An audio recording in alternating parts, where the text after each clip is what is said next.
Okay, we'll make this simple and we'll reconstruct the moment together.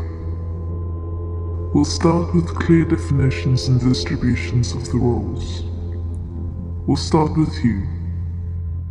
We can agree you are the audience and that some moments ago the illusion of theatre was first found, and then suddenly got blown away and now you're all hostages.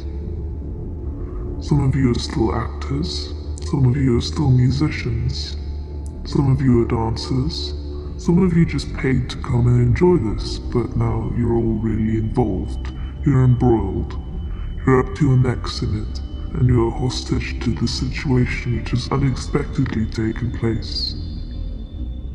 Some of you are strapped to bombs, and we might claim that you're also hostages.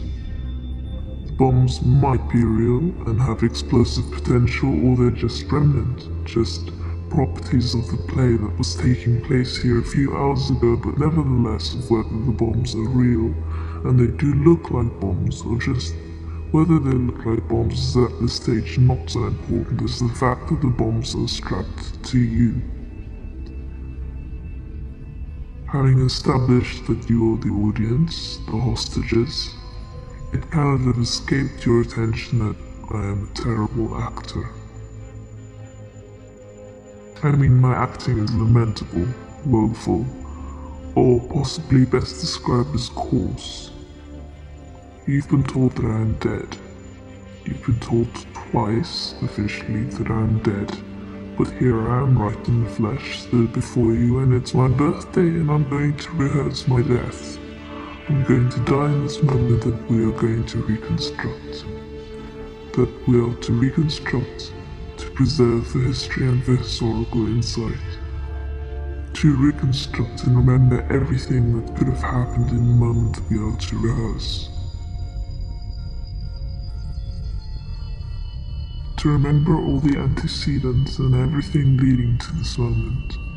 To remember everything that came after the moment, and to grasp what happened to whom and where and when, and why in a simple model, a thorough reconstruction of cause and effect. An elucidation of the principles where cause is matched with effect, and we comprehend how given conditions can result in the achievement of intentions, the purposes, and all the causes as the impetus for the action. But for now we are trying together to arrive at some consensus about the making of the moment in causality and intention and purpose and role. We're agreed already that you are the audience, the hostages, and that some of you have always been the audience, some were actors and some were musicians, and that shortly after a dance, the theatre curtain came crashing down once, and no one wants that to happen again now that bombs might be involved. Bombs and guns, and the bombs might not be charged, primed, and set to detonate, but I'm holding a gun, and this is presumed real, and I will definitely be proving that it's fully functional in one moment when the woman enters. Under no circumstances should you speak, identify yourself, or stand out from the crowd, so we know that a woman will enter. We've established that I am your worst nightmare of an actor, and now your life is flashing before your eyes. Whenever nothing happens, your life is flashing before your eyes because you're convinced that you will die, and depending on your bent, may decide whether you live and die. Yes, depending on whether you are optimistic or pessimistic, may decide on whether you live or die tonight. You thought that you were here to watch, act, sing, dance, and now you're caught in this knot of life and death forces. It is almost as if you have decided already because you're involved, embroiled and up to your necks in it, and your life is flashing before your eyes. Your life has been flashing before your eyes for some time now, so it has been your life flashing before you slowly. It might be that your cheery disposition, your zealous clinging to life will save you, whilst those who doubt, bemoan, suffer and resentfully live their life will be amongst the 192 of you who will die later. It might be that some beautiful souls, some who live resentfully and some who have a zealous clinging to their life will be amongst the dead. We'll observe that some of you are decidedly dead already in the future moment that we are rehearsing, but for others it will be down to chance.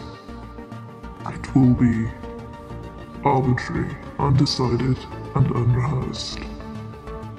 We will establish that even in this rehearsal we can't account for who will and who won't die, and more precisely where or when. It might be in your seats, piled up in the buses because there isn't a single ambulance left available, or it might be because you were left on your back outside the theatre on the cold pavement. We don't know exactly who will die, where they will die, or when precisely death became an eventuality, but we might be able to balance the numbers between those of you who might have died when the bombs that possibly aren't bombs and could only threaten the idea of an explosion did in fact explode.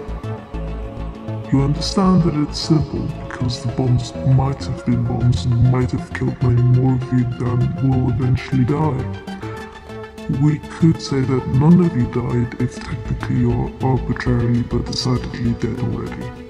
I've been officially declared dead twice, so you can take heart from it, and I'm going to give you a super secret password that may or may not work in the eventuality of your death. It is the least that a terrible actor can give his audience. A super secret password to use just before the eventuality of your death. Some of you work in media. You all have mobile phones. You can text your friends, your family, your colleagues in the newsrooms and the television stations. Text the super secret password to your friends, your family, to your colleagues in the newsroom and the television networks, making sure that they broadcast my demands. And my demand is simple. End war. Cease and desist. I'm willing to die for that, and I'm glad that you're going to rehearse that belief with me, and you will join me in making this moment, the moment that we're going to rehearse. You can leave for the toilet now. I imagine you probably need to. You're probably shitting it, and not pissing yourself. Shitting yourself is something serious, whilst pissing yourself suggests something funny. This is serious shit. I'm not funny. I'm not pissing around, and neither are you pissing yourselves laughing. The show you were in or came to see wasn't a bundle of laughs either, so you didn't expect to be laughing much. We can agree to that. We can agree that I'm your worst nightmare idea of an actor who is in deep, but has not particularly got their head around the role. I don't know my lines. They're like words of paper. I mean, you've been told that I'm dead on stage. I'm shockingly spoken and inarticulate, like I'm speaking a totally different theatrical language. Something alien, something uncomfortable, and not at all light entertainment.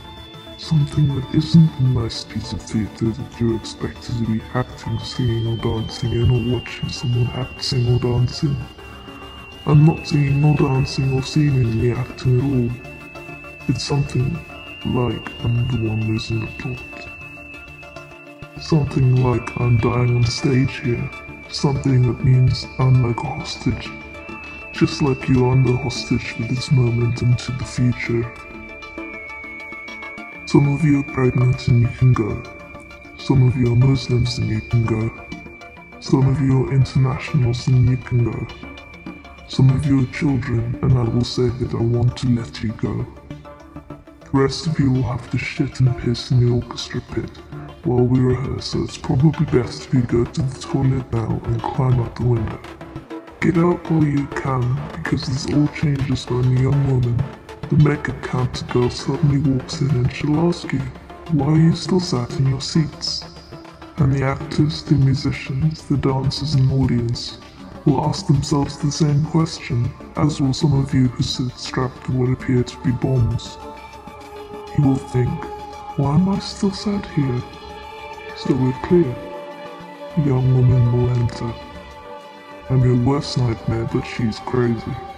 She's crazy walking in here like she does. Walking in with a hip-swaggering, arm-swinging, hooded determination. She's going to walk in here like she fucking owns the place, and when she does, you'll be pleading for her life.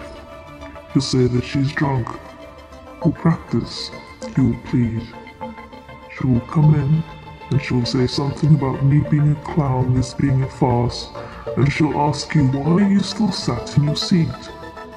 And you will all plead to me, saying, don't kill her, can't you see she's drunk? She's not crazy, she's drunk and crazy.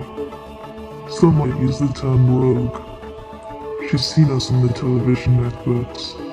She got the message, and she's taken it upon herself as a citizen, as a have-a-go hero, and as an actual agent provocateur. She's a little bit crazy, a little bit drunk, and more than a little indignant that there are children in here. This is the stuff of adults, and there are children in here. The children might have been released were it not for the likes of her waltzing in here, a little bit drunk and indignant that there are children in here, so it's after 3 that you all say, please, don't kill her, can't you see she's drunk? Like you can talk to me at all. Please don't kill her, can't you see she's drunk? Like a pantomime after the countdown. Please don't kill her, can't you see she's drunk? 3, 2, 1. The bombs don't go off and I don't see that. I don't see her as crazy or drunk, in fact I see her in a whole different light. That is what makes the moment that you see from your angle and I see from mine. We can agree that. We're going to see this moment from 2 totally different perspectives. You see it from over there, and I'll see it from over here, which is somewhere over the other side of Europe that you all know. It's the other side of Europe, but it's still Europe, and other Europe that you might know as Asia. You'll see it from over there, then between you and me is a whole mountain range. And that is where the moment takes place. It's a range of mountains, and it's right here on stage like an elephant in the room. So between the hostages and the actors is a whole range of mountains, and there's the bathroom window to escape through, or a series of locked doors to get into the theatre with one left open that the makeup and perfume counter assistant will walk through. She'll walk in like she owns the place and into the auditorium. There sits the audience and the actors. There's the range of mountains, but center stage are the bomb boats. They're the decisive factor in this, and they are strapped to young women and they're sat with you. They're talking to you like you've known them for years, and in the moments when nothing happens, it is sometimes alright for you to talk to them. So they talk to you, and you talk about how sad the first half was, but how colourful the second costumes were. You talk about the extortionate price of the sandwiches during the interval. You talk about understanding why they want to die right now. You talk about the role of women in Islam, and they remind you of the super secret password should death be imminent. But all that will change. All that will be lost when in a few moments she'll walk in. You won't even know who she is. Some of you will never know who she is. So it's all Romanova.